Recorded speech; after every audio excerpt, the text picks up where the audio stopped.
Сәлем достар, бүгін сіздерге өте дәмді әрі қою тауық еті мен ерітілген ірімшік қосылған сорпа дайындаймыз.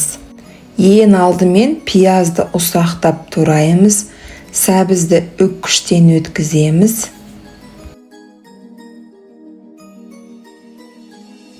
Тауық еті мен картопты текшелеп турап аламыз, асткөкті майдалап тураймыз.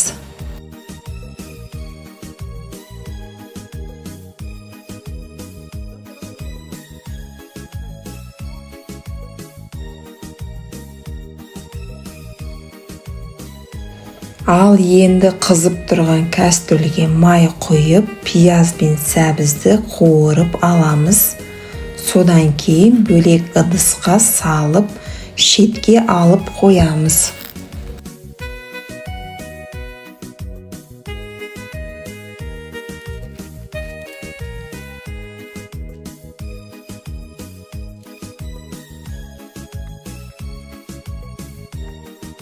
Енді қайтадан кастрөлге май құйып, тауық етін қуырамыз.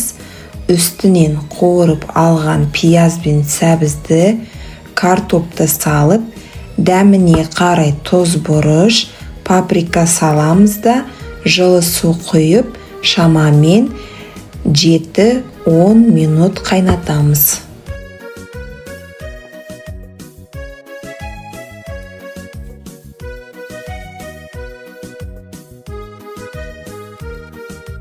Сонында ерігіш ірімшікті салып, ірімшік толық ерігенше араластырамыз. Лавр жапырағы мен тауық дәмдеу үшін қосып, тағы да 3-5 минут қайнатамыз. Дайын болған сорпаны ыстық күйінде көк шөппен безендіріп ұсынамыз.